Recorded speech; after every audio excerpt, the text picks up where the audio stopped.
Sir आपका जो 1% per month plan है वो तो इतना फेमस हो गया है। Everybody stage in the rent. तो मेरे दिमाग में आया कि ये लोग जो है इनको रहना है हमेशा यहाँ पे। तब मेरे में दिमाग में आया कि इनसे मैं छोटा सा डाउन पेमेंट लूं और इनको एक 1% पर मंथ पे घर दूं। वो स्कीम इतना पॉपुलर रहा, आज दुनिया भर के लोग वो आके घर खरीद सक रहे हैं because of that 1% payment plan. डेन्यू family के साथ आपका रमजान कैसे होता है? मुस्लिम हो या नॉन मुस्लिम हो, इफ्तारी डेन्यूब की तरफ से होती है। 3-4 ब्रांचेस में तो पक्का मैं जाता हूँ उनके पास और ये इफ्तारी उनके साथ में करता हूँ। आपने शाहरुख भाई डेन्यूब जो लॉन्च किया, उन्होंने बुलाया मुझे, हमने प्रेजेंटेशन दिया, फिर पूछा कि क्यों शाहरुख के नाम से आप करना चाहते हो ये टावर।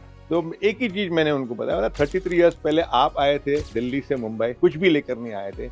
एग्जैक्टली 33 इयर्स पहले मैं आया था मुंबई से दुबई, बिल्कुल आपकी तरह ब्रीफकेस लेकर आया था। एक ही बात कहूंगा सबसे, अगर आपके पास थोड़ा सा भी रिसोर्स है ना, दुबई में इन्वेस्ट करो, आपका बहुत फायदा होगा। आज जो हम बनाएंगे वो है 2 डिशेस, मसाला टोस्ट, तखमीली तलबीना। रौनके रमजान, रौनके रमजान।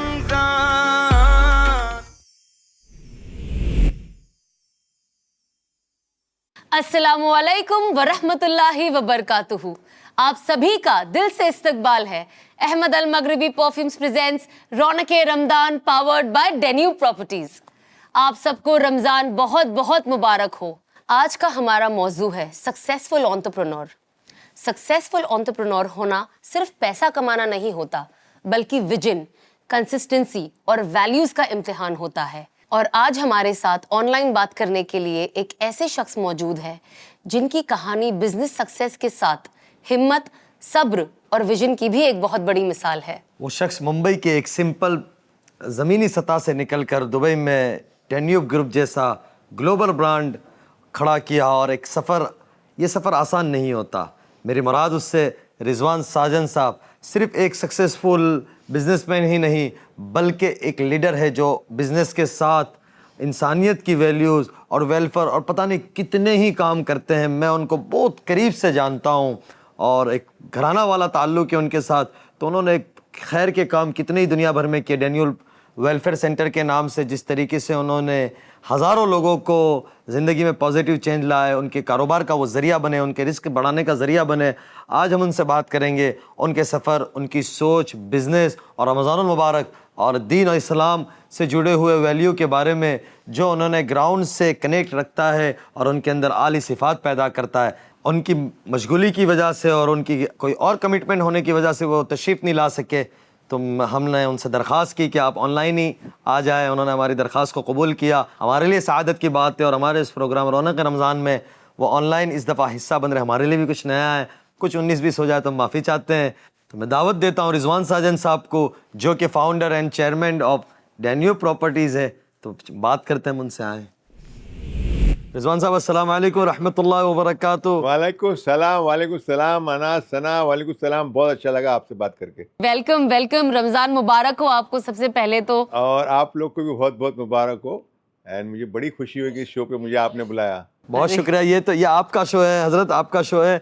आपकी वजह से अल्लाह ताला ने इसको मुमकिन किया। आप सीज़न 2 में भी हमारा इस रौनक रमज़ान का पार्ट बने। मैंने एक दफ़ा आपसे दरख्वास्त की थी, फिर आपने पूरी टीम को आपकी लगा दिया और इन लोगों ने मिलजुल के किया। हमारी तो ख्वाहिश ये थी कि आप यहाँ तशरीफ़ लाते बम्बई और स्टूडियो आते और इस सेट को देखते, लेकिन बदकिस्मती से वक्त इजाज़त नहीं दे रहा है आपको और आपकी मशगूली ज़्यादा है, तो हम उसको समझ भी सकते। और मैंने देखा भी आप कितनी मसरूफ़ रहते हैं। ये अल्लाह ने आपको ही हिम्मत दी है, वरना आमतन बहुत मुश्किल होता है, यानी इस तरीके से इतने सारे काम करना जो अल्लाह ताला से आपसे करवा रहा है। तो आपकी माज़रत भी कबूल है, आपका हर चीज़ कबूल। थैंक यू, बहुत बहुत शुक्रिया। मैं बहुत बहुत शुक्रिया और थैंक यू फॉर एडजस्टिंग इस तरह से आप इंटरव्यू लेने के लिए। मुझे पता है कि मैं वाहिद शख्स हूँ जिसका आपने इस तरह से इंटरव्यू लिया है। नहीं, ये बिल्कुल ऐसा ही है, बिल्कुल ऐसा ही है, बिल्कुल ऐसा ही है कि आप एक नुमाया, ऐसे भी अल्लाह ने आपको नुमाया शख्सियत रखा हुआ है। तो अल्लाह ताला आपको बहुत अच्छा रखे, खुशियों में रखे, बरकतों में रखे। तो मुझे ये पूछना है आपसे, मैं ही शुरू करती हूँ कि मैं ये जानना चाहती हूँ कि रमज़ान जो होता है, पूरी दुनिया के मुसलमान, जाहिर सी बात है, तरीका एक होता है, हर चीज़ एक होती है, लेकिन क्योंकि वो अलग अलग मुल्कों में होते हैं, कहते हैं एक स्पेशल चीज़ ऐड हो जाती है। तो आप यहाँ पे भी अपने कुछ रमज़ान, काफ़ी एक लंबा अरसा आप इंडिया में भी रहे हो, यहाँ का रमज़ान गुजारा है, अब आप इतने साल से दुबई में हो, तो मुझे जानना है कि वहाँ का जो वहाँ की रमज़ान होती है यहाँ से कैसी अलग है? मुंबई की रमज़ान भी बहुत अच्छी, बहुत रौनकदार होती है, उसी तरह से दुबई के अंदर भी उतना ही मज़ा आता है। इफ्तारी तो हम लोग समझो ना घर पे ही करते हैं, मोस्टली फैमिली मेम्बर्स, मैं पूरी हमारे सना है, आदिल है, बच्चे लोग हैं, फिर हमारे भाई अनीस भाई, रुबीना, उनके बच्चे लोग, मेरी सिस्टर के बच्चे लोग, तो किसी ना किसी के घर पे हम लोग का रमज़ान इफ्तारी हमेशा होती है। शहरी में तो क्या अपने अपने बात घर पे होती है। उसके बाद जो सहूर यहाँ पे होता है ना, वो एकदम अलग होता है कंपेयर्ड टू मुंबई के सहूर। मतलब मैंने यहाँ पे देखा है कि बहुत आलीशान टेंट लगाए जाते, और जिसके अंदर सब जाते रात में, आफ्टर तरावी के बाद हम जाते वहाँ पे बैठते। टू बी ऑनेस्ट, जो ज़्यादा इबादत करनी होती है यहाँ रमज़ान के अंदर, यहाँ पे लेकिन थोड़ा सा माहौल अलग है। यहाँ ये टेंट के अंदर जाते हम लोग, मिलते हैं दोस्त वक्त, नेटवर्किंग ज़्यादा होती है, लेकिन ये बिल्कुल तरावी के बाद, और इस तरह से यहाँ का रमज़ान थोड़ा सा डिफरेंट होता है। वरना मुंबई का रमज़ान भी बहुत ही अच्छा होता है, और मैं जब भी आता हूँ मुंबई में कोशिश करता हूँ कि एक दिन मैं ज़रूर आऊँ मुंबई में। और जरूर। मोहम्मद अली रोड का जो मज़ा मुझे आता है, मोहम्मद अली रोड में मैं जाता हूँ और वहाँ पे सारे दोस्त लोग को मिलता हूँ, और तवक्कल के पास तो पक्का ही जाता हूँ, और उनका खाना खाता हूँ और एंजॉय करता हूँ वहाँ पे, तो बहुत अच्छा लगता है वहाँ पे भी। ज़बरदस्त ज़बरदस्त ज़बरदस्त। हज़रत, तो आप जैसे बम्बई की आपने बात की, आपको अल्लाह ताला ने, आपकी पैदाइश मुंबई में हुई, और आप एक फ़ख्र है हिंदुस्तान के लिए कि आपने इंडिया का नाम एक रोशन किया है जीसीसी में ख़ास तौर से, और दुनिया भर में जो जिस तरीके से आप काम कर रहे हैं, जिस तरीके से आपने बिज़नेस को खड़ा किया है, वाकई आप एक बहुत बड़ा आइकॉन हो और एक मिसाल हो। आपने आपकी एक बचपन की रमज़ान भी देखी, और आपने एक दौर देखा, और ज़िंदगी के इस पड़ाव पे है, तो उस रमज़ान में और इस रमज़ान में क्या फ़र्क है? उस रमज़ान बहुत ही सिंपल था रमज़ान था, बिकॉज हम लोग एक चौल सिस्टम में रहते थे, और मैं हिंदू एरिया में रहता था, तो हम लोग अच्छा। बहुत कम मैं घाटकोपर में रहता था। घाटकोपर बहुत बहुत एक्चुअली नॉन मुस्लिम एरिया है। लेकिन मेरे पड़ोसी बहुत अच्छे थे, बेचारे रमज़ान में जो कि हमको खाना भेजना होता है उनके घर पे, लेकिन उनके यहाँ से खाना आ जाता था इफ्तारी के टाइम पे। क्या वो ही सब बात यादें, है, नहीं क्या कसम से बहुत अच्छे, इतने अच्छे पड़ोसी थे ना, उनको पता है कि हम लोग फास्ट करते थे, तो उनकी तरफ से कुछ ना कुछ खाना आता कि हमारी तरफ से आप रोज़ा खोलिए, तो अच्छा लगता था काफ़ी। I mean it was a very very homely feeling, because Correct. और हमारी तरफ से भी जब भी कोई अच्छा बनता था उनके घर पे जाता था, लेकिन मुझे याद है काफ़ी टाइम अलग अलग पड़ोसी बोलते थे कि आज हमारी तरफ से आप इफ्तारी करोगे, तो अच्छा लगा। That was a different experience all together. वहाँ पे कोई बाकी सहूर टाइप ऐसा कुछ नहीं होता था, बस तरावी पढ़ ली और फिर वापस अपने सो गए और दूसरे दिन घर आ वापस गए। काम पे लग गए यार। उस माहौल के अंदर भी एक जो मज़ा था ना, एक अपनायत थी, वो अभी भी याद आती है मुझे कि किस तरह से लोग अपना जो नॉन मुस्लिम लोग भी हमारे को घर पे खाना भेजते थे कि आप प्लीज़ आपने रोज़ा रखा है तो आप मेरे हाथ से खाना खाइए। बहुत बड़ी बात है, बिल्कुल। बहुत बड़ी बात है। यही हिंदुस्तान की एक नुमाया एक चीज़ है जो सारी दुनिया के अंदर ये आमतन ऐसी मोहब्बतें नज़र नहीं आती है, हिंदुस्तान में ख़ास तौर से रखी है। जी, रमज़ान में एक्चुअली आपकी तो एक खुद की फैमिली तो एक होती है, लेकिन मैंने देखा है आपकी डेन्यूब की भी फैमिली काफ़ी बड़ी है और इतने सारे लोग हैं, तो ज़ाहिर-सी बात है और आपका काम रुकता नहीं है, बिकॉज़ वो काम रुकने वाला काम नहीं है कि आप कोई ऐसा काम कर रहे हैं जहाँ पॉज़ हो जाए। एंड आप you are a very hard working person and you are always busy. सुबह से लेके रात तक मुझे आपका पूरा शेड्यूल पता है। तो आप रमज़ान में इसे कैसे मैनेज करते हो? एक अपने काम को, एंड सेकंड आप अपने डेन्यूब फैमिली के साथ आपका रमज़ान कैसे होता है? जैसे आपके ऑफिस में भी इफ्तार होता होगा, सब होता होगा कि हम शाम को साथ बैठ के इफ्तार खोलें, तो ऐसी कोई चीज़ें होती हैं आपके होती यहाँ? है ना, बहुत अच्छी होती है। तो मैं हमारे डेनिम में बहुत सारे ब्रांचेस है, तो पहली बात तो वहाँ पे सबको, मुस्लिम हो या नॉन मुस्लिम्स हो, इफ्तारी डेन्यूब की तरफ से होती है। तो क्या ही बात है, ज़बरदस्त। ऑलमोस्ट 3500 to 4000 पीपल डेली खाते हैं in different different branches. Almost 100,000 110,000 meals एक महीना रमज़ान में जो होता है वो डेन्यूब की तरफ से इफ्तारी सबको दी जाती है वहाँ पे। और मेरी अकेले एक जन्नत में आगे जाओगे, हमें भी ले जाना शेख, इतना बड़ा काम 100%। कर रहे कोई। आप जब भी आओगे ना, मैं आपके लिए एक प्रोग्राम बनाता हूँ, हम साथ में चलेंगे। और उसके टेंट लगाते हैं बाकायदा हम लोग, और टेंट के अंदर इफ्तारी वहाँ पे डेन्यूब की जो स्टाफ है और उनके लिए इफ्तारी होती है। उसके अलावा फिर मैं कोशिश करता हूँ कि 3-4 ब्रांचेस में मैं खुद भी चले जाऊँ, उनके साथ में बैठ के इफ्तारी करूँ। एक उनको भी अच्छा लगता है कि बॉस आए कंपनी के और हमारे साथ में इफ्तारी की। तो ये मेरा ये हमेशा से कोशिश ये करता हूँ कि मैक्सिमम ब्रांचेस को जाके, लेकिन 3-4 ब्रांचेस में तो पक्का मैं जाता हूँ उनके पास और ये इफ्तारी उनके साथ में करता हूँ। तो ये बहुत अच्छा होता है। और डेन्यूब की सहूर तो ऐसा कोई खास नहीं होता, लेकिन इफ्तारी is the only thing which is we are more concern in that.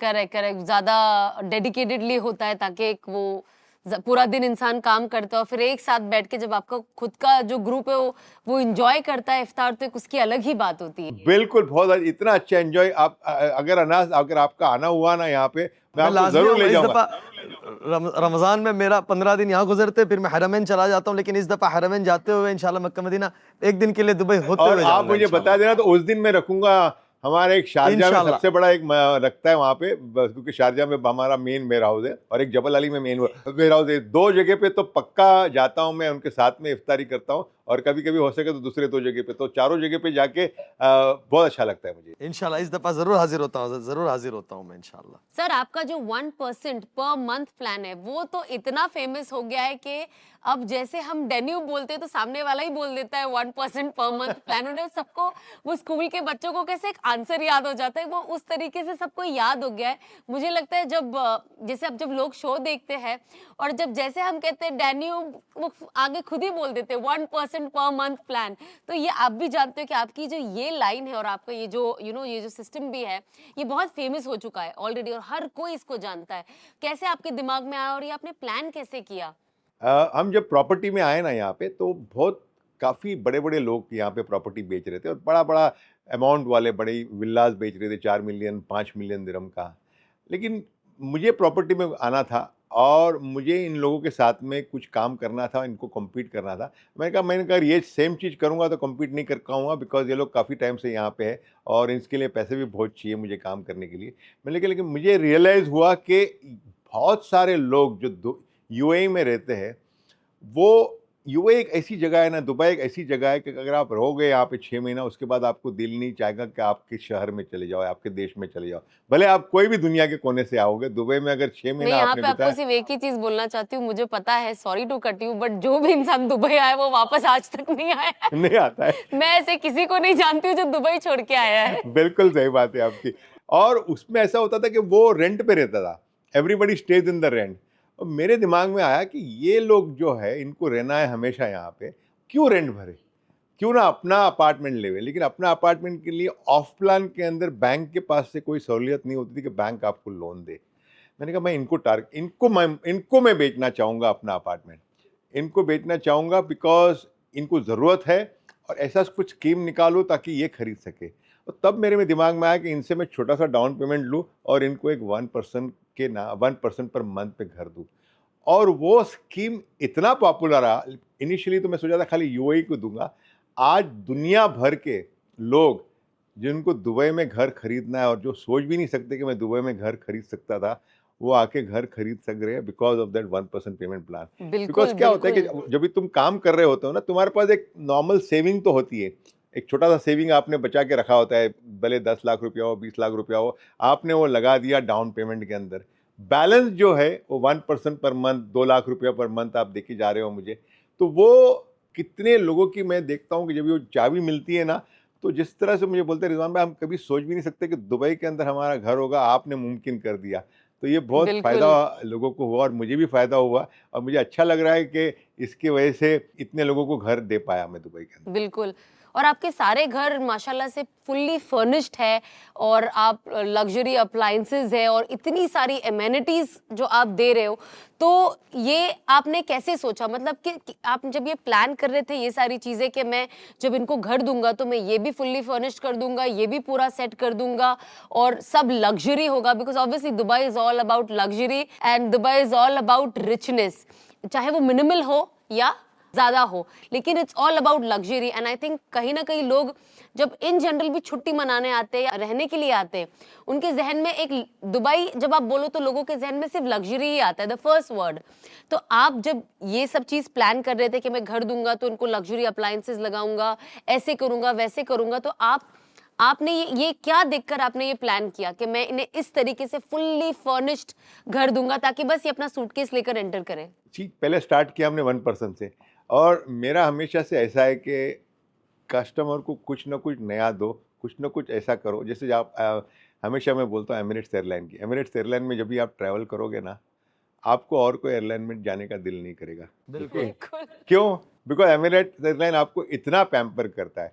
तो उसी तरह से हमने भी सोचा कि नहीं, जब किसी को घर देते हैं तो इतना पैम्पर करेंगे। अभी घर के अंदर ज़रूरत क्या होती है? आपने को 1% में मैंने घर आपको दे दिया, वो तो आपका चलो सपना पूरा हो गया। लेकिन जब सपना पूरा होने के बाद आपको घर फर्निशिंग करके चाहिए। आज की तारीख में 70 to 72% मेरे कस्टमर जो है वो यूएई वाले नहीं है, वो बाहर वाले हैं, जो इंडिया से, साउथ अफ्रीका से, लंदन से, पता नहीं कहाँ से लोग आके घर खरीद रहे हैं। अच्छा, उनके पास जब भी घर होता है ना, अभी वो कहाँ मारे ढूंढने जाएंगे कि मैं फर्नीचर कर्टन कहाँ लेने जाऊंगा, कार्पेट कहाँ लेने जाऊंगा, मुझे शैंडलियर लगानी हो, मैं कहाँ जाऊंगा। अब मेरे पास खुद की कंपनी है डैन्यूब होम, जो पूरा फर्निशिंग का काम बेचती है। तो पूरा हमारे घर के अंदर ही पूरा सामान पड़ा है, तो हम वो कॉन्ट्रैक्ट उसको दे देते और पूरा फर्निशिंग इस तरह से बना के देते कि आप जैसे सूटकेस लेके अंदर आ सकते हो। तो ये बहुत इजी काम हो जाता है। कोई कस्टमर मेरे पास लेता है, उसको सिर्फ ब्रीफकेस लेके आना है अपना और अपना घर बसा लेना है, और डैन्यूब होम मेरा पूरा फर्निशिंग कर देता है। और फर्निशिंग भी नॉर्मल, मैं खाली चारपाई लगा के नहीं देता हूँ, मैं कंप्लीट पूरा डिज़ाइनर फर्नीचर देता हूँ, जिसमें आपको बहुत, यानी ऐसा लगेगा कि अगर आप खुद वो फर्नीचर बनाने जाओगे ना तो बहुत महंगा पड़ेगा। तो वो हिसाब से एक रेडी मिल जाता है। उसके बाद मैंने डिसाइड किया कि और क्या चाहिए इनको, जो यहाँ पे बिल्डिंग में रहता है उनके लिए और ज़रूरत क्या रहेगी। जब आदिल बड़ा हो रहा था ना, तो आई रिमेंबर मेरी वाइफ जो है ना, आदिल को स्पोर्ट्स का बड़ा शौक था। तो उसे कभी स्विमिंग करना था, कभी पैडल टेनिस तो नहीं था उस वक्त, लॉन्ग टेनिस था, लॉन्ग टेनिस खेलने जाना था। तो उनको कभी क्रिकेट खेलने जाना था। तो मुझे ये पता है, अलग अलग एकेडमी में सुबह से शाम तक समीरा गाड़ी लेके जाती थी। लकीली गाड़ी और ड्राइवर थे, तो वो बेचारी जाती थी, आदिल को क्लास करा के लेकर आती थी। मैंने कहा ये सब मैं अपने बिल्डिंग में क्यों ना डालूं, ताकि बच्चे लोग जो है बहुत बड़ी बात, इंस्टेड ऑफ खाली पूरे वीडियो गेम के ऊपर या कंप्यूटर गेम के ऊपर या टीवी पे लगे रहे, अगर वो बच्चे अपने खेल रहे ये सब स्पोर्ट्स के अंदर, और हमने कोचेज भी रखे हैं कि आपको बच्चे लोग को सिखा सकते, तो ये सारा चीज़ हमने बिल्डिंग के अंदर दे दिया। तो इसके वजह से क्या हो गया कि डैन्यूब मतलब एक चार दीवार नहीं देता हूँ मैं आपको, फर्निशिंग देता हूँ, सारी एम्यूनिटीज़ देता हूँ। और इसका एडवांटेज दो होता है। अगर आप रहते हो तो आपको एडवांटेज मिलता है कि आपको अच्छे से अच्छे घर पे रह रहे हो, आपके बच्चे एंजॉय कर रहे हैं। अगर आप नहीं रहते हो तो अगर आप रेंटल भी चेक करोगे हमारी बिल्डिंग के ना, वो हाईएस्ट रेंटल है कंपेयर टू आजू बाजू में जितनी बिल्डिंग है। Because everybody wants to stay in that building जहाँ पे फर्निशिंग और एम्यूनिटीज मिल जाता है।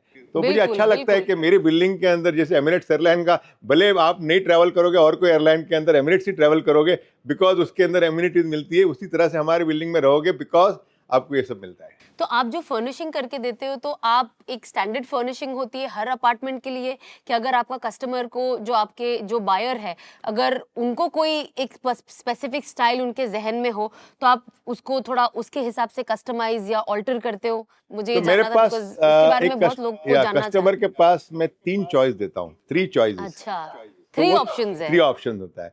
तो एक कंटेम्प्रेरी होता है, एक थोड़ा मॉडर्न होता है, एक थोड़ा सा इस्लामिक होता है। तो अलग अलग चॉइसेस में उसको मैं देता हूँ कि बाबा इस तरह से आप ले सकते हो। मतलब एक थोड़ा सा अरबिक, आई वुड से कि थोड़ा सा अरबिक, समझ गई मैं, हाँ। तो अलग अलग टाइप के तो 3 अलग ऑप्शंस होते हैं। तो हाँ, तो उसमें से आपको चूज करना है, उसमें से चुनना होता है। उसमें ऐसा नहीं बोलोगे कि मुझे ये सोफा कंटेम्प्रेरी का चाहिए और अरबिक मुझे शैंडलियर चाहिए। ये लगा है, ये चॉइस, ये तीनों में से आप एक ऑप्शन चूज कर सकते हो। Oh wow, that's very nice, है ना। बिकॉज घर खरीदने के बाद अक्सर हमारा टेंशन यही होता है कि हम उसे बनाए कैसे और इसकी ब्यूटी को कैसे। सो दैट इज, ये बहुत अच्छी चीज है। और ये जो भी मैं बोलना चाहूंगा कि प्लीज यहाँ पे देखिए आके, बिकॉज मुझे पता है कि मेरा बॉम्बे के अंदर शो अपार्टमेंट है, मेरी ऑफिस है बॉम्बे के अंदर।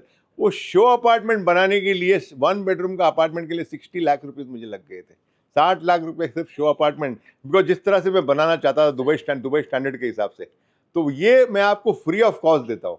बहुत सही कह रहे हैं हज़रत आप। आपने अभी जो एक नुमाया चीज़ की, जिससे अल्लाह ताला ने आपको एक शोहरत और दी, आपने शाहरुख बाय डैन्यूब जो लॉन्च किया, जिसमें आपने हमें भी बुलाया था। अल्लाह ताला आपको बहुत जज़ाए खैर नसीब फरमाया, और आपने एक बड़ा नुमाया काम किया ये।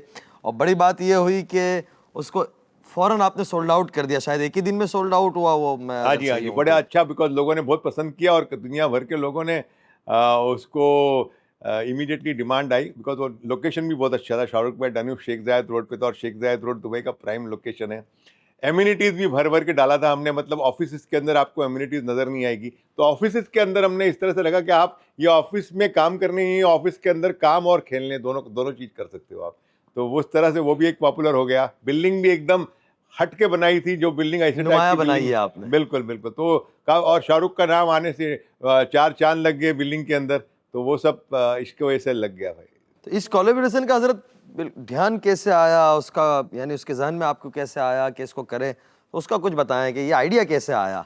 और नाम भी सबसे, आप नाम ने तो थोड़ा बताया था मुझे कि नाम, मुझे पता है बहुत सारे लोग को सुनने की जरूरत पड़ी कैसा मुझे शाहरुख का नाम दिमाग में आया। तो ये इंटरेस्टिंग चीज़ है, मैं इसमें 2 मिनट एक्स्ट्रा लूँगा। मैं और शाहरुख एक ही फ्लाइट से ट्रैवल कर रहे थे। वो मुंबई से आ रहा था दुबई, और मैं भी आ रहा था मुंबई से दुबई। तो हाय हेलो सलाम दुआ हुई, तो बस थोड़ी सी बात हुई, और मैंने फ्लाइट में बैठे बैठे समीरा को मैसेज किया, समीरी मेरी वाइफ को, कि समीरा तुझे पता है मेरे फ्लाइट के अंदर कौन है? तो बोले कौन है? बोला शाहरुख खान है। अभी समीरा जो है ना, वो शाहरुख की बहुत बड़ी फ़ैन है। इतनी बड़ी फ़ैन है कि आप मतलब अंदाज़ा नहीं आपको, इतनी बड़ी फ़ैन है। मुझे वो पूछ, मैंने घर में तस्वीर भी देखी है आपके देखिए कमरे में, बिल्कुल, bedroom में। हमारे घर पे 2 तस्वीर है, जिसके अंदर एक तस्वीर मेरे उसके साथ में और एक तस्वीर शाहरुख की और समीरा की है। तो समीरा ने मुझे पूछा तूने शाहरुख को मेरे बारे में बात किया कि नहीं बात किया? मैंने कहा नहीं, तुम्हारे बारे में तो बात नहीं की, बस दुआ सलाम हुई है, इसे बिजनेस के बारे में छोटी मोटी बात हुई, इतना ही बात हुई। तो बोले नहीं, आप जाके फिर से बात करो कि मेरी तबीयत ठीक नहीं है, और आप उसको बोलो कि मैं उसको बहुत लाइक करती हूँ और उसके लिए दुआ करती हूँ, और वो भी मेरे लिए दुआ करे। अरे मैंने कहा समीरा अभी मैं फिर से नहीं डिस्टर्ब कर सकता हूँ, इतना बड़ा सेलिब्रिटी है, इतना स्टार है, मैं घड़ी घड़ी में नहीं जा सकता। नहीं आप प्लीज़ जाओ, बिकॉज उसकी तबीयत अच्छी नहीं थी। तो मैं गया उनके पास, मैंने कहा देखो ये एक मैसेज मैं आपसे पहुँचाना चाहता हूँ। तो Sameera wants to say that please pray for her because she is not doing well. तो शाहरुख बीइंग शाहरुख, नॉर्मली अगर आपको ये कोई बोलेगा तो आप क्या बोलेंगे? हाँ मैं ज़रूर उसके लिए दुआ करूँगा। आप अनाज भाई, आप तो अलग से करता हूँ, उसकी मैं बात करूँगा। नॉर्मली क्या आदमी करेगा कि मैं उसके लिए दुआ करूँगा और जल्दी से जल्दी अच्छी हो जाए, correct? This is what you would say. Shahrukh ने मुझे पूछा कितने टाइम पे तू घर पे पहुँच रहा है? बोला 1 घंटे में घर पे पहुँच जाऊँगा लैंड करने के बाद। अच्छा मैं तुझे फ़ोन करूँगा, मुझे समीरा से बात करनी है। अच्छा मेरी को क्या इतनी, बात है। हमारे कसम खुदा की मैं बोलता हूँ, और मेरी को इतनी जान पहचान नहीं, इतनी कोई दोस्ती नहीं, उसकी जान पहचान है, इतनी कोई दोस्ती नहीं थी कि ही हैज़ टू से कि मुझे समीरा से बात करनी है। और एग्जैक्टली 1 घंटे के बाद उसने फ़ोन किया समीरा से, 28 मिनट्स उसने फ़ोन पे बात किया, उसकी तबीयत पूछा, उसका डॉक्टर का नाम पूछा, उसने लंदन का कौन सा ट्रीटमेंट हो रहा है, अमेरिका का क्या ट्रीटमेंट हो रहा है, पूरा उससे जो उसके दिमाग में था उसने बात किया। और उसको बड़ा, मुझे बहुत अच्छा लगा कि ये आदमी इतना मसरूफ होने के बावजूद भी इतना टाइम दे रहा है। 28 बहुत आली अखलाक की बात है ये, बहुत बड़ी अच्छी बात अखलाक है। की बात है। उसके बाद मेरे दिमाग में चलते रहा कि ये आदमी इतना अच्छा है, इसके साथ कुछ काम करना चाहिए, कुछ ना कुछ मुझे काम करना चाहिए इसके साथ, बिकॉज मैंने काफ़ी स्टार लोग के साथ काम किया, सेलिब्रिटीज़ के साथ। तो एक दिमाग में चलता रहा कि क्या करूँ। उस वक्त मेरा टावर बन रहा था शेख जायद रोड पर, जो शाहरुख का नाम से आया। मैंने दिमाग में आया कि क्यों ना इसका नाम शाहरुख रखूँ। तो मैंने लोगों से बात किया, आदिल से, फिर मार्केटिंग टीम से, सब लोगों ने अप्रूव किया, अच्छा नाम है, शाहरुख के नाम से करो। तो मैंने मैसेज डाला शाहरुख के नाम से मैं टावर रखना चाहता हूँ, तो इसको कैसे फॉरवर्ड, आपको इंटरेस्ट होगा? तो बोले मैं अगले महीने आ रहा हूँ दुबई, तो मैं आपसे बात करूँगा और टिकट फॉर्मल, अगले महीने तक टाइम नहीं है मेरे पास, मैं कल या परसों पहुँचता हूँ, मुझे टाइम दीजिए, मैं आपके घर में आके मुझे बात करना है। तो उन्होंने बुलाया मुझे, हमने प्रेजेंटेशन दिया, फिर पूछा कि क्यों शाहरुख के नाम से आप करना चाहते हो ये टावर? तो एक ही चीज़ मैंने उनको बताया, 33 ईयर्स पहले आप आए थे दिल्ली से मुंबई, कुछ भी लेकर नहीं आए थे। एग्जैक्टली 33 ईयर्स पहले मैं आया था मुंबई से दुबई, बिल्कुल आपकी तरह ब्रीफकेस लेकर आया था। तो आपने इस तरह से कितना बड़ा मकान है इधर ये मुंबई में, आज की तारीख में किंग बादशाह हो पूरे मुंबई का, पूरे दुनिया का। मैंने जो भी छोटा मोटा जो काम किया दुबई के अंदर, तो हम दोनों की स्टोरी कुछ इंस्पायरिंग है। तो क्यों ना हम साथ में मिल के काम करें, तो लोगों को इंस्पायर करेंगे, हाँ ये दोनों कर सकते हैं विदाउट एनीथिंग, तो आप भी कर सकते हो अगर आपने इस टावर के अंदर ऑफिस लिया। उनके दिमाग में बैठ गई बात, तो टच वुड अल्हम्दुलिल्लाह शाहरुख खड़ा हो गया और पीपल ने अप्रिशिएट किया और ले लिया। उसी तरह से जैसे शाहरुख जो है ना काम करता है, मैं अनाज भाई की बात करूँगा, लाइव प्लेटफॉर्म के अंदर अनाज भाई से मुलाकात हुई, मेरी वाइफ का ट्रीटमेंट चल रहा है and everybody knows this, every day he will call, every day. और ऐसा कुछ भी इनके दिमाग में नहीं कि any personal he has any something he wants from me, और कुछ भी चाहिए उनको मेरे तरफ से। एक खुद से वो बेचारे आधा घंटा वो समीरा के लिए फ़ोन पे दुआ करेंगे, बात करेंगे। और मैंने देखा है रात को कभी 1 बजे, कभी 1:30 बजे। मैं सोचता हूँ अनाज भाई यार तुम एक दिन कर सकते हो, रोज़ कैसा कर सकते हो? बट दैट इज़ अनाज, सेल्फलेसली ये करेंगे, बहुत बड़ी बात है अनाज, ये बहुत बड़ी बात है तुम जो करते हो ना। तो नहीं, ये आपकी मोहब्बत है, ये आपकी मोहब्बत है। मैं ये समझता हूँ कि शायद मेरा ये अमल अल्लाह की बख्शिश का ज़रिया बन जाए। रिजवान अंकल, बात ये है ना रिजवान साहब के मौत ऐसी मरनी चाहिए कि लोग मरने के बाद याद रखें। नहीं बट कसम से यानी ज़माने में मैंने बहुत लोगों को देखा है, लेकिन आप जैसा जिसको बोलते हैं ना इतना दिल से चाहने वाला मैंने बहुत कम लोगों को देखा है। आज की दुनिया में क्या हो गया, एक बहुत सेल्फिश लोग हो गए कि मुझे कुछ जरूरत है तो मैं कुछ कर रहा हूँ।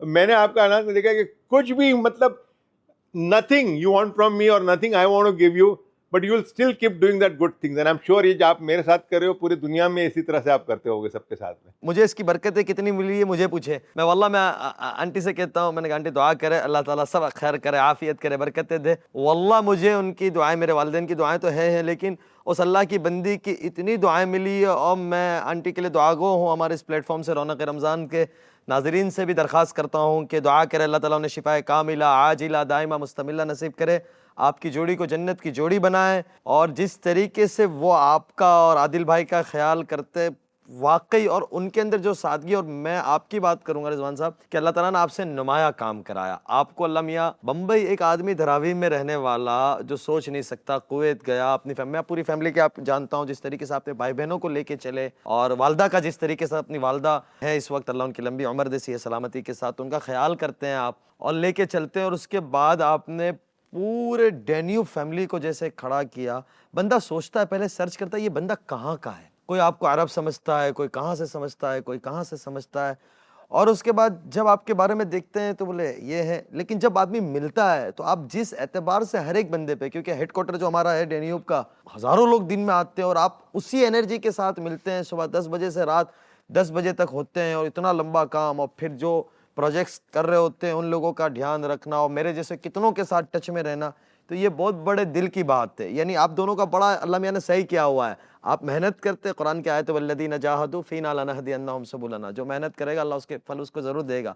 अम्मा अल्लाह मियां को घर में बैठ के मना रही होती है, आपके साथ मदद आती है और आप अपने कार्रवाई को आगे लेके चल रहे होते और हैं। उसी तरह से मैं सना की भी तारीफ करूंगा कि जो ट्रांसफॉर्मेशन थी, जिसने जिस तरह से वो दीन की तरफ कही है, I mean hats off to you Sana. I mean कभी कभी मैं सोचता हूँ कि सबको ये हिदायत दे और सब लोग इसी तरह से, आप जिस तरह से फॉलो कर रही हो। और हम लोग कभी कभी घर में बातें भी करते हैं कि देखो सना कितनी माशाल्लाह माशाल्लाह माशाल्लाह माशाल्लाह कितना दीन का ख्याल रखती है, और सबको पढ़ा रही है, बच्चे लोग को। मेरी सिस्टर है शबनम, वो भी बहुत तारीफ करती है आपकी। तो hats off to you also Sana for doing whatever you are doing. बहुत शुक्रिया, अल्लाह इस्तेकामत दे, अल्लाह बाकी रखे। मुझे आपसे ये भी पूछना था कि क्योंकि आप दुबई में हो, जाहिर सी बात है इतने ब्रांड्स हैं जो वहाँ पे जो इतने फेमस है ना, वहाँ के लोकल अरब्स के हैं, और कितने लोग they keep coming, you know, every time आप आओ। मैं इस बार भी आई थी, मैंने एक नया ब्रांड देखा, हमने कहा अच्छा ये कौन कर रहा है अभी, तो हमने इतने सारे लोग को देखा। लेकिन आप एक ट्रेंड सेटर बन गए हो, एंड आपने जो किया है एक्चुअली एक ट्रेंड सेट कर दिया। देखिए, एक होता है कि एक चीजें स्टैंडर्ड चलते जा रही है, लेकिन कोई एक आता है और एक ट्रेंड सेट कर देता है। अब सबके दिमाग में ये होता है कि इन्होंने जो ट्रेंड सेट किया, अब हमको कुछ नया करना है ना, दे बिकम योर फॉलोअर्स। तो ये आपके जहन में था कि मुझे एक नया ट्रेंड सेट करना है, and I want to be this trend setter in Dubai, क्योंकि ये सब चीजें तो सेम चल ही रही है, मुझे कुछ अलग करना है। एक्चुअली वो अपने आप आ जाता है ना, व्हेन यू आर इन्वॉल्व ना, जिस तरह से आप काम में इन्वॉल्व होते हो ना। और मेरे लिए मेरा डीएनए जो होता है ना, मैं हॉलीडे में भी जाता हूँ तो काम का सोचते रहता हूँ। मेरे पता है मुझे, मेरे फैमिली को, मेरे कलीग्स को, ये इनको हॉलीडे में लेके जाएगा, ये पूछेंगे प्रोजेक्ट का क्या हुआ, इसका मार्केटिंग हुआ कि नहीं हुआ, इसके पैसे आए कि नहीं आए, ये प्लॉट लिया कि नहीं, इसका अप्रूवल आया कि नहीं आया, वही मेरे दिमाग में चलते रहता है। तो जब दिमाग में तुम्हारे पास कंटिन्यूसली वही चीज़ चलता है ना, तो अपने आप से आइडिया आता है कि अब क्या नया करें, what new I should offer.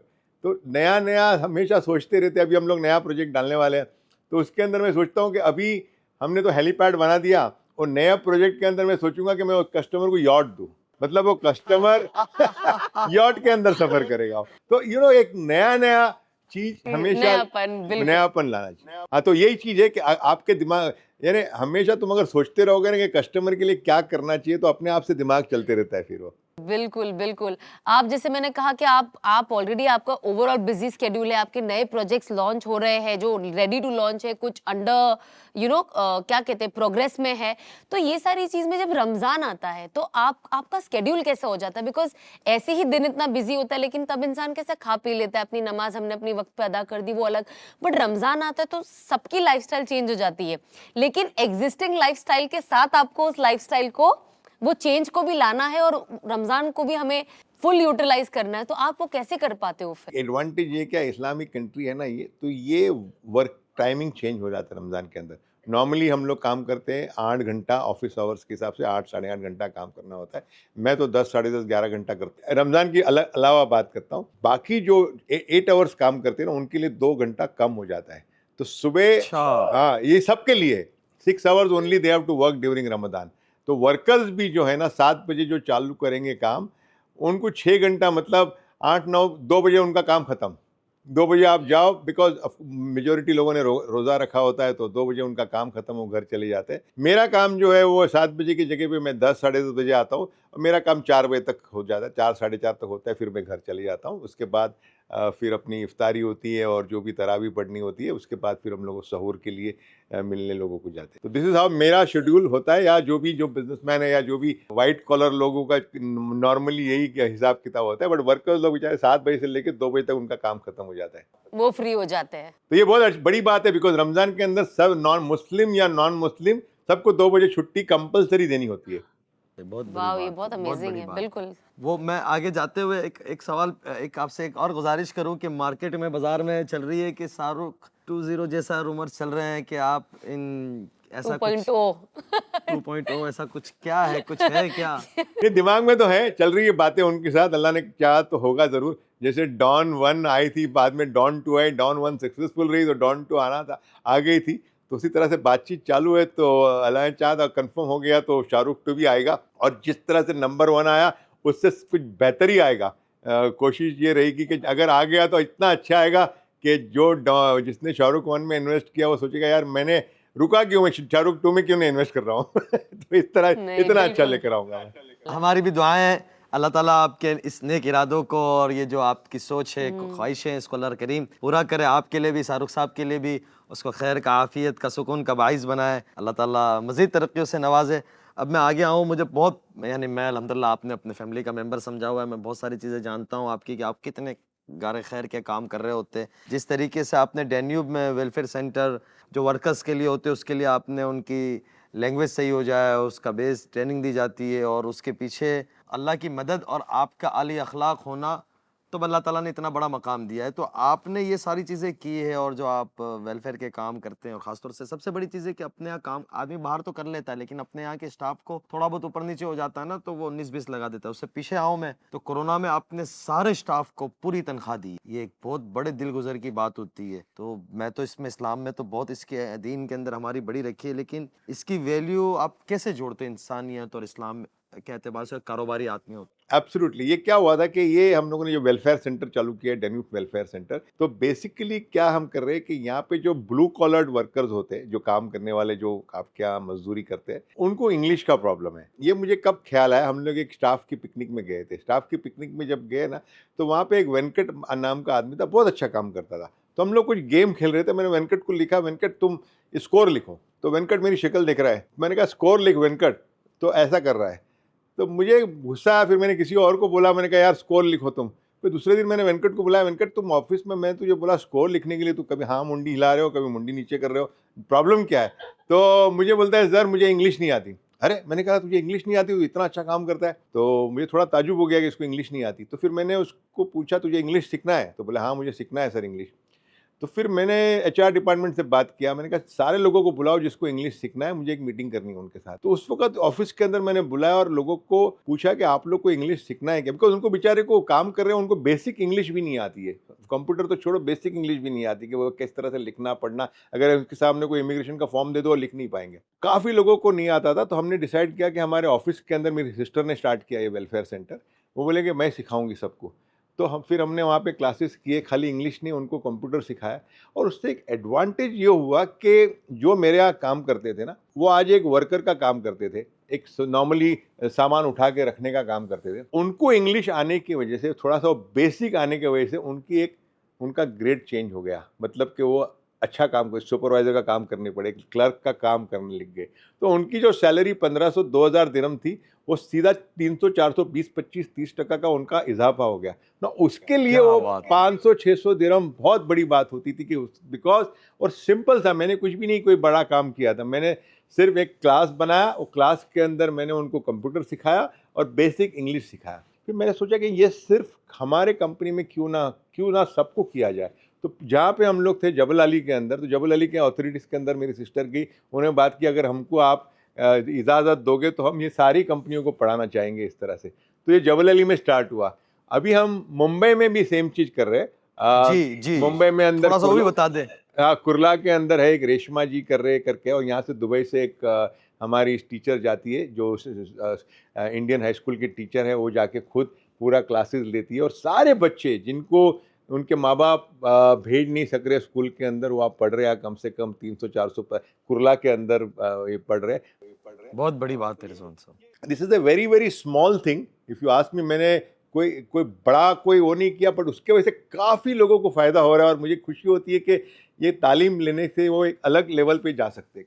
बिल्कुल। अल्लाह आपको बहुत जज़ाए खैर दे। मैं तो बस यही दुआ करता हूँ आपके लिए कि अल्लाह ताला आपको ऐसे सेहतमंद आफियत के साथ लंबी ज़िंदगी के साथ रखे, हर तरह के शुरूर फितन आफत बलियात से बचाए। माह मुबारक के हमें भी अपनी मखसूस दुआओं में याद रखिएगा। आपसे बहुत कुछ सीखना है, और हम अपने ऑडियंस को भी कहेंगे कि इंतज़ार रहेगा आप नया कुछ क्या लाते हो और दुनिया में क्या धमाल मचाते हो, और अल्लाह ताला आपको थैंक यू बदनज़ीरी से एंड आप लोग बचाए। बहुत अच्छा काम कर रहे हो, बहुत अच्छा है ये शो। मुझे बहुत, मैंने पहले भी सुना है, और मुझे आई एम लुकिंग फॉरवर्ड ये जो सेकंड आपका जो सेकंड सीजन देखूंगा, एंड अच्छा लगता है मुझे आप लोग जो कर रहे हो, और इंशाल्लाह इसी तरह से तरक्की हो। मेरा ये वादा है कि जब तक ये आप शो करते रहोगे हम आपके साथ में रहेंगे। अल्लाह आपको बहुत बहुत जज़ाए खैर शुक्रिया, नसीब बहुत फरमाए। शुक्रिया। अल्लाह आपको बहुत जज़ाए खैर नसीब फरमाए। तो रिजवान भाई हम आपसे इजाज़त लेते हैं दुआओं की दरख्वास्त के साथ। दिल तो नहीं चाह रहा है, लेकिन आपकी भी बहुत ज़्यादा मशगूली है, और आपने इतनी मशगूली के बावजूद भी ये वक्त निकाला, ये हमारे लिए बाइस फ़ख्र की बात है, इज़्ज़त की बात है। आपने हमें इज़्ज़त बख्शी, और आप हमा वक्त यानी हर एक को इसी तरीके से इज़्ज़त देते हैं। ये अल्लाह ताला ने आपके अंदर एक बड़ा खैर का मादा रखा है। अल्लाह ताला आपकी thank you. पूरी अपनी फैमिली को भी खुशहाल रखे, और डैन्यूब की फैमिली को भी खुशहाल रखे, और जो कोई डैन्यूब में आके रह रहे हैं और आगे आने वाले हैं, उन सब को डैन्यूब अल्लाह ताला उनकी तरक्कियों का जरिया बनाए। जिसमें से इंशाल्लाह एक हम भी होंगे। एक ही बात कहूँगा सबसे, अगर आपके पास थोड़ा सा भी रिसोर्स है ना, दुबई में इन्वेस्ट करो। मैं नहीं कहता हूँ डैन्यूब में इन्वेस्ट करो, दुबई में इन्वेस्ट करो, आपका बहुत फायदा होगा। बिकॉज जिस नहीं, हम डेन्यूब में ही करेंगे। नहीं नहीं, हम 1% पर मंथ प्लान जिस तरह से नहीं, आप तो करोगे ही डैन्यूब में, मुझे पता है इंशाल्लाह, लेकिन बाकी सबको है ना, मैं खाली एडवाइस दूंगा कि दुबई में इन्वेस्ट करो, आपका बहुत फायदा होगा। बिकॉज जिस तरह से दुबई आगे जा रही है ना, इसके अंदर रिटर्न तो 20-25% आपको सालानो साल मिलेगा एप्रिसिएशन। उसके अलावा ROI, मतलब बहुत लंबा प्लान है इनका दुबई का, जिस तरह से आगे जाने का। और हर एक कंट्री, हाँ, हर एक कंपनी या हर एक किसी को चलाना है तो उसके पीछे एक मेन लीडर का काम होना चाहिए, और हमारे शेख मोहम्मद साहब इतने इन्वॉल्व होते हैं काम के अंदर, अल्लाह उनको हमेशा नेक बड़ी ज़िंदगी दे। वो सोचते रहते कि किस तरह से दुबई को अलग अलग आगे से आगे जाए, तो ये बहुत फ़ायदा होगा जिसे भी। और यहाँ पे बिज़नेस करना भी बहुत इजी है, आप आराम से बिज़नेस कर सकते हो। यहाँ का हेल्थ सेक्टर बहुत अच्छा है, इंफ्रास्ट्रक्चर अच्छा है, ट्रांसपोर्टेशन अच्छा है, यहाँ पे कनेक्टिविटी अच्छा है। यहाँ पे कोई बिज़नेस करो तो आप पूरी दुनिया के अंदर माल बेच सकते हो, इनकम टैक्स नहीं है आपके पास, कॉर्पोरेट टैक्स भी खाली 9% है, बहुत सारे फ़ायदे। और हमारे देसी भाइयों के लिए दुबई जैसी कोई जगह नहीं है भाई। बहुत सही कह रहे हैं, बिल्कुल, बहुत सही कह रहे हैं। बिल्कुल। थैंक बहुत यू, शुक्रिया रिजवान थैंक साहब। यू जी। सेरिन्स में हमारा एक फ्लैट पक्का। पक्का पक्का शाहरुख 2 में इंशाल्लाह मैं प्लान चेक करती हूँ डन डन डन, पक्का इंशाल्लाह। अल्लाह आपको जी, बहुत बहुत जज़ाए खैर। शुक्रिया। अल्लाह आप बहुत सबको जज़ाए रमज़ान खैर। मुबारक हो रमज़ान वापस। मुबारक, जिंदगी रही इंशाल्लाह। इंशाल्लाह बात होगी। अस्सलाम वालेकुम। अस्सलाम वालेकुम।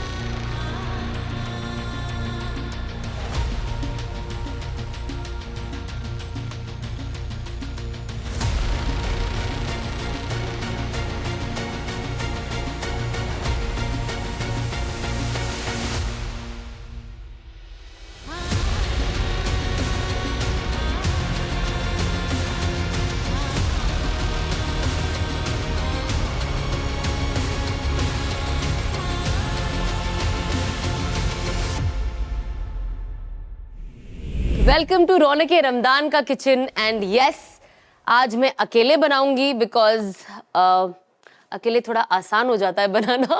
एंड आज जो हम बनाएंगे वो है 2 डिशेस। एंड ये दोनों जो है ये बहुत इजी है, बिल्कुल भी टाइम कंज्यूमिंग नहीं है, बहुत क्विक है। ये आप इफ्तार में भी बना सकते हो और ये आप सहरी में भी बना सकते हो। तो बहुत सारे लोग हैं जो इस चीज़ को, ये बहुत कॉमन चीज़ है बट हम तो भी आज इसे बनाएंगे बिकॉज ये सबका फेवरेट है। So first is masala toast, और ये अलग अलग तरीकों से बनता है, हर कोई अपना तरीका अपनाता है, but this is the quickest. तो पहले मैं ये बनाऊंगी, उसके बाद मैं आपको बताऊंगी कि हम तखमीली तलबीना कैसे बनाते हैं, because that is one of my most favourite breakfast. तो पहले हम शुरू करते हैं मसाला टोस्ट से। Let me tell you all कि हमें इसके लिए क्या क्या चाहिए। बहुत कम चीजें चाहिए होती है। कटा हुआ कांदा, चिली फ्लेक्स, नमक, ब्लैक पेपर पाउडर, टमाटर, 2 अंडे लिए मैंने बिकॉज थोड़ा ही ब्रेड है, एंड कटी हुई मिर्ची, कोथमीर, मस्का और दूध। तो आप पहले एक अपना ये कोई भी डीप प्लेट ले लीजिए और उसके अंदर मैंने डाल दिया है ये चिली फ्लेक्स, ये है दूध क्योंकि इसके अंदर हम ब्रेड को डिप करेंगे, ये है प्याज, ये है मिर्ची। तो ऑब्वियसली आपको जितना स्पाइस पसंद है आप उस हिसाब से डाल सकते हैं, बट हम कम डालते हैं बिकॉज ऑब्वियसली सहरी एंड इफ्तार में लोग प्रेफर करते हैं कि थोड़ा कम स्पाइसी खाए। ये है ब्लैक पेपर पाउडर, थोड़ा सा नमक, ये है टमाटर कटे हुए, ये है हमारा अंडा, ये हमने पूरा अंडा लिया है वाइट एंड योक, और थोड़ा सा कोथमीर।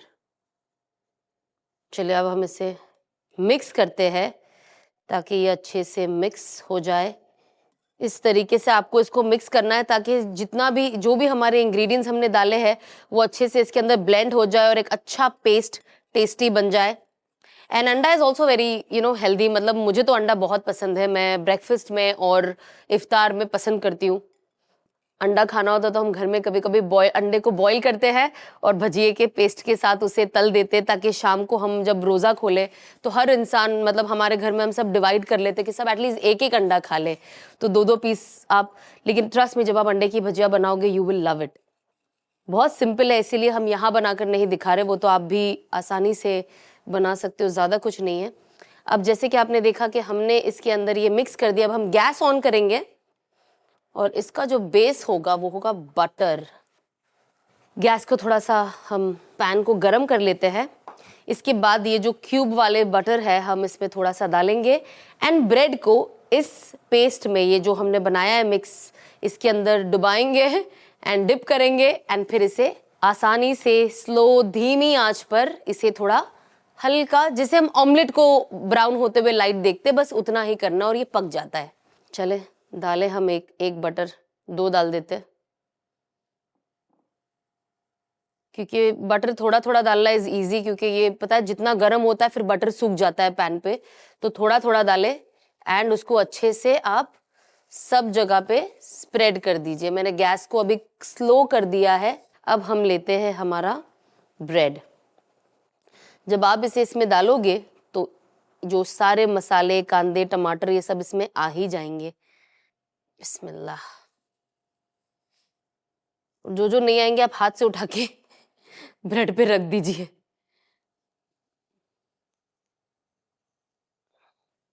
देखिए बहुत इजी है, एकदम सिंपल और बहुत क्विक। बच्चों को भी पसंद आती है ये डिश और बड़ों को भी पसंद आती है। अगर आपको इसके अंदर चीज़ डालना है तो आप वो भी डाल सकते हो, और ये पक भी बहुत जल्दी जाता है। ये मैं अपना हाथ का इस्तेमाल करके इसमें सारी चीज़ों को इसके ऊपर रख दे रही हूँ। ये मैंने अभी थोड़ा कम बटर ही रखा है, अगर आपको ऑफ कोर्स चाहिए तो आप ऐड भी कर सकते हैं। Let's check. बिस्मिल्लाह। ओके, इसको संभाल के करें बिकॉज ये बहुत नरम हो जाता है, सो मेक श्योर आप इसे आराम से पलट रहे हो। परफेक्ट, आई थिंक ये बन गया है जैसे आप देख रहे हैं। एक बार और इसे मैं फ्लिप कर देती हूँ। ये देखिए, ये जो चिपकाया था ना सब, इससे अच्छा आ गया है। तो एक तरफ, क्योंकि जब आप इसमें डिप करोगे और डालोगे तो जाहिर सी बात है ये टमाटर मिर्ची उस पर बैठेगा नहीं, तो आपको अपने हाथ से ही निकाल के उस ब्रेड पे रखना पड़ेगा ताकि आप अपनी जो मसाला ब्रेड है उसकी शक्ल ऐसी दिख सके और आप हर चीज़ आपके ब्रेड के साथ एंजॉय कर सको। एक बार और इसे फ्लिप कर लेती हूँ ताकि प्रॉपर जो ये ब्राउन आपको दिख रहा है ना, ये ब्राउन हो जाता है तो यू नो कि सब कुछ अच्छे से बन चुका है। ये देखिए इतने इतने कम मस्के में कितना आसानी से बन जाता है। बस 2 छोटे क्यूब बटर के मैंने डाले और आराम से मैंने ये छोटे छोटे ट्रायंगल 5 पीस इसमें इजीली कुक कर लिया है। तो ये बन चुका है अब हमारा, लेट्स प्लेट इट।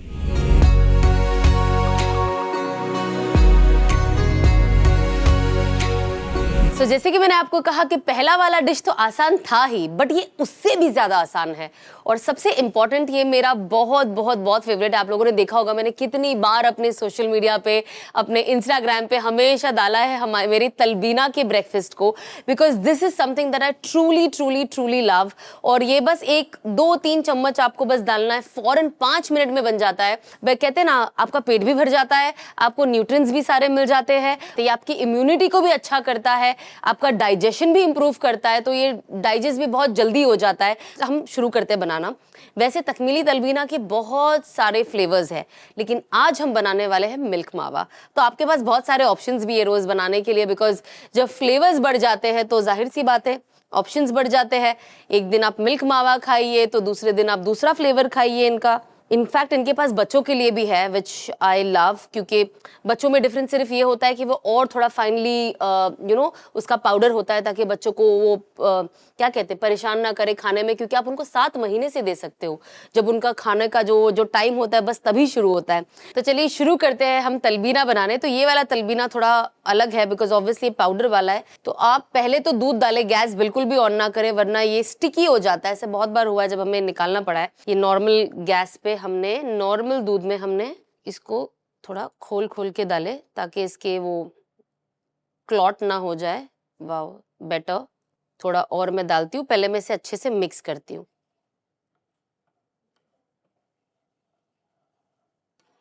जैसे कि आप देख रहे हैं, अगर ये प्रॉपर जब मिक्स हो जाता है बिना किसी क्लॉट गट्टे के, फिर आप इसके अंदर जो भी चीज़ें आप ऐड ऑन कर सकते हैं, बिकॉज एक साथ ऐड ऑन करने से भी कभी कभी वो लंप्स बन जाते हैं। So we don't want that to happen. थोड़ा और दूध डालते हैं, बिकॉज हमें उबालना है। और जो तलबीना स्पेशली जब आप बनाते हो तो ये दूध बहुत जल्दी गाढ़ा कर देता है। अब हम दूसरे उससे थोड़ा और ये लेते हैं and will spread this out. Perfect. अब हम पहले से अच्छे से मिक्स कर लें। अब ये मिक्स हो चुका है अच्छे से, इसके अंदर कोई भी लम्प्स नहीं है। अब हम करते हैं गैस ऑन। गैस ऑन करने के बाद भी आपको इसको कॉन्स्टेंटली मूवमेंट देना है। बिस्मिल्लाह। चले, अब हमने गैस ऑन कर दिया है, अब हमने रख दिया ऐसे, एंड आपको इसे छोड़ना नहीं है। You have to keep moving, ताकि ये एक अच्छा पेस्ट फॉर्मेट में हो और ये गाढ़ा ना हो जाए, जल ना जाए, बहुत जल्दी सूख जाता है। तो आप शुरुआत में चाहिए तो गैस थोड़ा सा फास्ट रख सकते हो, बट देन बाद में इसे स्लो कर दीजिए। जैसे ही आपको दिखेगा कि थोड़ा थिक हो रहा है, that means it's almost ready to eat. तो हम इसे थोड़ा मूव करते रहते हैं। वेल, तलबीना मैं पहले भी बहुत खाती थी, बट बहुत अरसे तक मैं इसके बारे में भूल ही गई थी, टू बी वेरी ऑनेस्ट। खाना ही बंद कर दिया था। But then specially from last year मुझे वापस ऐसा था कि मैं तलबीना क्यों नहीं खा रही हूँ मेरे ब्रेकफास्ट में। उसमें इतने सारे बेनिफिट्स है ये खाने के, बहुत फिलिंग भी है, ईजी टू ईट है, so why not. And then I think जब मैंने बनाना स्टार्ट किया था ब्रेकफास्ट, मैं कहती मेरे डैड को देना सुबह में, तो मेरे अब्बू इसे खाते थे, उन्हें बहुत अच्छा लगा। तो ये हमारा मतलब रेगुलर ही चलता गया। तो मैं आपको बता दूं कि ये जौ का होता है, बार्ली का होता है, क्योंकि कोई भी चीज़ आपके हाई फाइबर में होती है, जैसे हम एप्पल खा लेते हैं भूख लगती है तो काफ़ी टाइम तक का आपका पेट भरा रहता है, बिकॉज उसके अंदर फाइबर है। तो उसी तरीके से तलबीना में भी फाइबर होता है। तो ये एक छोटा सा, अब ये दिखने में एक छोटा सा एक कटोरा है, बट आप इतना भी खा लो तो आप काफ़ी टाइम तक फुल फील करते हो। That is the best part. Let's, ये देख रहे हो आप कैसे ये गाढ़ा होते जा रहा है, एंड फिर ये पक जाएगा। हम सब ने दूसरी भी तलबीना खाए हैं जो जनरली ओवरनाइट सोक करने पड़ते हैं, बट ये क्योंकि ये पाउडर फॉर्म में, it's ready to eat very quick, तो इससे हमारा टाइम भी बचता है। कभी कभी हम रात को भिगाना भूल जाते तो हम जौ को नहीं खा पाते, तो ये पाउडर हमें बहुत ईजी हेल्प करता है कि सब फटाफट हो जाए। ये ऑलमोस्ट रेडी है। हम बस और 1 मिनट इसे अच्छे से मिक्स देंगे ताकि ये फुल्ली रेडी हो जाए। ये देखिए, परफेक्ट। आई थिंक ये बन चुका है पूरी तरीके से, क्योंकि जब ये फूक जाता है तो इसका मतलब है ये फुल्ली रेडी है। अब हम इसे डाल देते हैं हमारे इस बोल में। देखिए, सो इजी। ये पता है दिखता इतना कम है, बट होता बहुत हैवी है। अब हम डालेंगे थोड़ा ड्राई फ्रूट। ये है कटे हुए बादाम, ये है pumpkin seeds roasted, pumpkin and sunflower seeds. ये है हमने डाला शहद। वैसे इसके अंदर ऑलरेडी मिठास है, बट आप ये डाल सकते हैं। जैसे मैंने आपको कहा, आप कटे हुए खजूर भी डाल सकते हो, आप अक्खे भी रख सकते हो। जो लोग का रोज एक खजूर खाने का मामूल है तो ऑब्वियसली वो भी रख सकते हैं।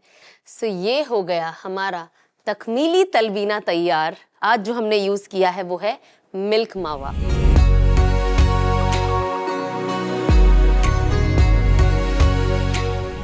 ये दिखने में बहुत इंटरेस्टिंग है, तो आप सब भी अपने ब्रेकफास्ट में इसे ऐड कीजिए या अपने इफ्तार के बाद इसे ऐड कीजिए। But at this in your life it will make a lot of difference. आपका बनाना भी आसान हो जाएगा, आपकी भूख भी फौरन ऐसे मिट जाएगी, बिकॉज ऑब्वियसली ये इतना फिलिंग है। एंड मुझे तो बहुत मज़ा आता है खाने भी और इनफैक्ट ये बनाने भी, बिकॉज ये बहुत जल्दी बन जाता है और ज़्यादा तामझाम नहीं होता है किचन में। So yes, I enjoyed cooking both my dishes today and I hope कि आपको भी उतना ही मज़ा आया होगा आसान डिश देखकर, ताकि हम भी आसानी से हमारा सुबह और शाम का टाइम टेबल सेट कर ले कुकिंग का, कि बस 10 मिनट जाना है हमें किचन में और हमारा मील हो जाएगा तैयार। सो इंशाल्लाह आज तो हमें बहुत मज़ा आया। और तकमीली तलबीना का जो लिंक है ये हमारे डिस्क्रिप्शन में है। अगर आपको इनके प्रोडक्ट शॉप करने आप जाइए, अपना चॉइस ऑफ फ्लेवर चूज़ कीजिए, खुद के लिए चूज़ कीजिए, अपने बच्चों के लिए चूज़ कीजिए एंड इसे एंजॉय कीजिए। तब तक हम अभी जाते हैं एंड इंशाल्लाह मिलते हैं आपको नेक्स्ट एपिसोड में एक और प्यारे गेस्ट के साथ। अस्सलाम वालेकुम। रौनके रमजान।